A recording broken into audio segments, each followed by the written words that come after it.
Welcome to The Explainer. Today, we're diving into something truly remarkable, Cambodia's Green Blueprint. Think of it as a massive, single rulebook that tries to govern the entire relationship between people and nature. And let me tell you, this isn't just another law. It's one of the most ambitious environmental documents ever put together. So, that really begs the question, right? How on earth do you write a rulebook for an entire country's ecosystem? I mean, everything, from the deepest forests and rivers all the way to the most crowded cities. Well, Cambodia decided to answer that with one single, all-encompassing legal document. Okay, so here's how we're going to break this master plan down. First, we'll get a feel for the sheer scale of this thing. Then, we'll see how it goes after pollution and waste. After that, we'll look at how it protects Cambodia's natural treasures, its vision for the future, and finally, and this is the big one, how they actually turn all these rules into reality. All right, first up, the blueprint itself. To really get what Cambodia is doing here, you have to appreciate the massive scale and ambition that's packed into this code. And to give you a sense of that scope, we're talking about a document with over 850 articles. That's not a law, that's practically an encyclopedia. It defines nearly every single interaction you can think of between people and the environment. So, what's the big idea here? Well, this code isn't just about saying, don't do that. It's a master plan trying to walk a really fine line, protecting Cambodia's incredible natural world while also making sure the country can develop sustainably. It's their roadmap for the future. Okay, let's dig into the first big piece of this puzzle, how the blueprint takes on the direct impact we have on the planet, pollution and waste. And what's so important is the level of detail.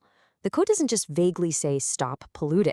No, it gets super specific, setting out clear rules for everything from industrial chemicals and city garbage to wastewater, car exhaust, and even noise pollution.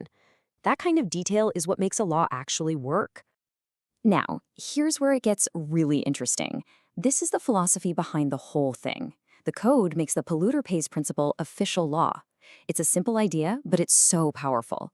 If you make a mess, you are legally and financially on the hook to clean it up. It puts the responsibility right where it belongs. So it's not just about stopping the bad stuff. The code is also laser-focused on protecting the good, the incredible natural treasures Cambodia is known for, like its vast forests, its amazing wildlife, and just its stunning biodiversity.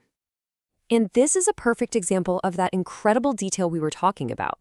The code doesn't just say protect the plants. It creates a whole classification system, sorting species by their threat level, from extinct all the way to critically endangered. This means they can target their conservation efforts where they're needed most. And when you get into these specially designated protected areas, the rules become ironclad. There's a clear list of things you just cannot do. No clearing land, no hunting, no dumping waste. The whole point is to create real sanctuaries where these crucial ecosystems can thrive, completely undisturbed. This whole blueprint isn't just about putting a fence around nature and preserving today. It's fundamentally about designing a smarter, more resilient future. And it has specific plans for climate change, for green energy, and even for how our cities should grow. Take a look at this.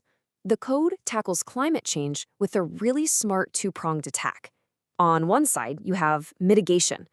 That's all about reducing our impact, like pushing for solar power and protecting forests. Then on the other side, you have adaptation, which is about preparing for the changes we can't avoid, like building stronger bridges and better storm warning systems. And it's also pushing for some really modern solutions. It encourages things like certified green buildings and smarter city planning. But what's really cool, I think, is that it also makes it easier for regular people to get in on the action, specifically by installing their own rooftop solar panels. Okay, so a plan is only as good as its execution, right? You can have the best rulebook in the world, but it's useless without a referee. So how does this massive code actually get enforced? What are the teeth behind these laws? This quote right here, it gets to the very heart of it. The idea of liability is absolutely central. It establishes a clear legal obligation. If your actions cause environmental damage that hurts people or property, you are responsible for fixing it. It's not a suggestion, it's the law. So when someone breaks that rule, enforcement can go down two different tracks. For smaller violations, it might be an administrative penalty, like a warning or maybe losing your permit for a while. But for the big stuff, the major offenses, we're talking serious criminal penalties, huge fines, prison time, and having your equipment taken away. And believe me, we are not talking about a slap on the wrist here. The code makes it crystal clear: the absolute worst environmental crimes, especially if they involved organized crime or cause someone's death, can land you in prison for up to 30 years. That sends a very, very powerful message.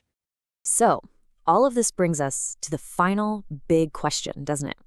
Cambodia has put this incredibly ambitious blueprint in place. But can one single legal document, no matter how detailed or well-written, truly protect an entire nation's environment for generations? The challenge of turning all these powerful words into real, lasting action on the ground is just beginning, and you can be sure the world is watching.